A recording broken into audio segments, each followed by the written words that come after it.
Vamos a hablar de Spinoza, pero no del Spinoza de manual, ese que suena a pantismo abstracto o a geometría fría. Vamos a hablar del Spinoza que Gilles Deleuze nos presenta, un filósofo que no se queda en la teoría, sino que nos propone una forma de vida, una manera de sentir y de pensar. Deleuze dice algo que suena a provocación. Spinoza enseña al filósofo a prescindir de la filosofía. ¿Qué quiere decir con esto? Que la filosofía no es un saber para acumular, sino una práctica para vivir mejor, más alegremente, con más potencia. Por eso este libro se llama Spinoza, Filosofía Práctica.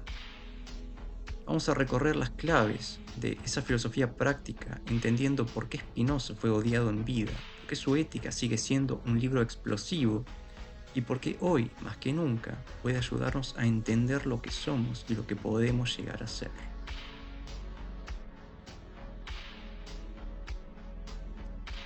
Baruch Spinoza nace en Ámsterdam en 1632 en una familia de judíos portugueses.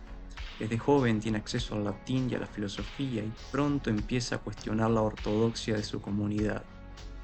No es que quiera romper, pero su pensamiento le lleva a afirmar que el error más grave de la teología es confundir obedecer con conocer, que la religión nos pide que acatemos, pero no que entendamos. En 1654, con ya 24 años, Spinoza es excomulgado de la sinagoga. Y no es un simple castigo esto, se llega a intentar asesinarlo.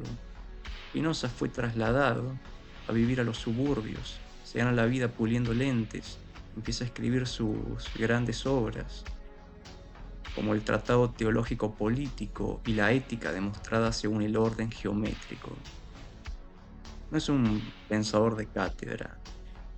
Deleuze nos insiste en que Spinoza es un pensador privado, que no busca honores ni reconocimiento, vive con lo justo, enfermo, pero con una vitalidad que sorprende. Le gustaba ver luchar a las arañas, no por crueldad, sino porque le fascinaba la lógica de los encuentros, de la fuerza que se componen o que se destruyen. Su vida es la de alguien que elige la soledad, pero no por misantropía, sino porque sabe que la potencia del pensamiento no encaja en ningún medio social, como dice Deleuze. El filósofo puede habitar en estados diferentes, pero al modo de una eremita, de una sombra. Sin embargo, Spinoza no es un apocalíptico, apoya a los hermanos de White, líderes republicanos, y cuando son asesinados por la turba, él mismo quiere salir a la calle con un cartel que diga Ultimi Barbarum, los últimos bárbaros. Solo la contención de sus amigos lo frena. Deleuze dice que la ética de Spinoza no es una moral. ¿Cuál es la diferencia? La moral siempre juzga, nos dice lo que está bien o mal, lo que debemos o no debemos hacer y nos premia o castiga. La ética, en cambio, no juzga, sino que tipifica. Pregunta qué tipo de existencia estamos viviendo, si estamos aumentando o disminuyendo nuestra potencia de actuar. Spinoza hace 3 denuncias que lo convierten en un pensador incómodo. Spinoza no cree que la conciencia sea lo más importante, al contrario, la conciencia es superficial, capta efectos pero no causas. No sabemos lo que puede un cuerpo y no lo sabemos porque estamos obsesionados con la introspección, con la voluntad, con el libre albedrío. Pero la conciencia es solo la punta del iceberg. Debajo hay un enorme inconsciente del pensamiento y del cuerpo. Deleuze lo expresa así: desvalorización de la conciencia en beneficio del pensamiento. Spinoza, en este sentido, un materialista, el cuerpo no es inferior al alma, es tan desconocido y tan potente como ella.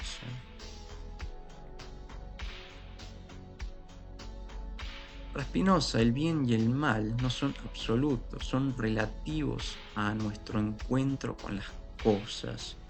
Algo es bueno para mí si aumenta mi potencia de acción.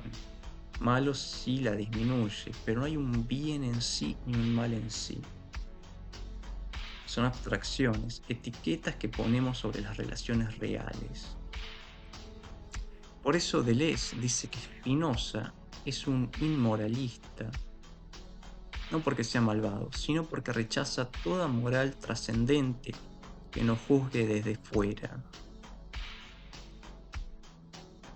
Spinoza odia las pasiones que nos entristecen, el odio, la envidia, el remordimiento, la culpa, la esperanza misma, porque la esperanza implica inseguridad.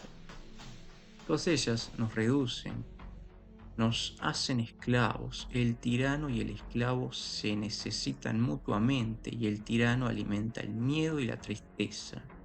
El esclavo, a cambio, le da poder. Spinoza quiere que vivamos en la alegría, pero no en la alegría superficial, sino en la que nace del conocimiento y de la potencia activa.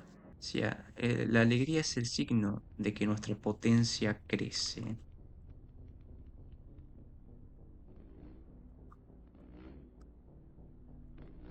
Uno de los episodios más fascinantes de la vida de Spinoza, en su correspondencia con un tal Blienberg, un comerciante de cereales que le escribe para preguntarle sobre el mal, Spinoza, a pesar de que intuye que su interlocutor es un polemista, le responde con una paciencia inaudita.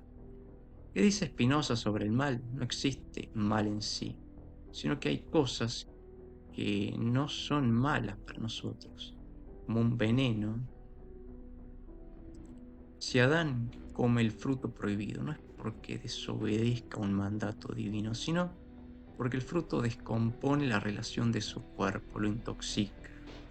Dios no prohíbe, solo revela las consecuencias naturales. El fruto actúa como arsénico. Deleuze subraya que Spinoza piensa el mal como una intolerancia o alergia. Mi cuerpo no soporta ciertas relaciones y cuando las encuentro se descompone. Pero esa descomposición no es un pecado, es un hecho. Lo mismo ocurre con el asesinato o el robo. No son malos en abstracto, sino en medida en que destruyen relaciones que otros consideran valiosas. Blienberg objeta que si alguien tiene una naturaleza que le lleva al crimen, Spinoza responde con una idea radical.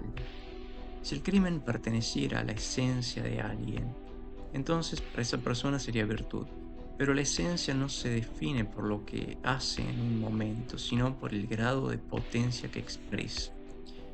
El malvado no es malo por lo que tiene, sino por lo que le falta. Le falta la capacidad de alegría activa, de conocimiento. Es como un ciego. No es menos perfecto por no ver, pero sí es menos capaz en ese aspecto.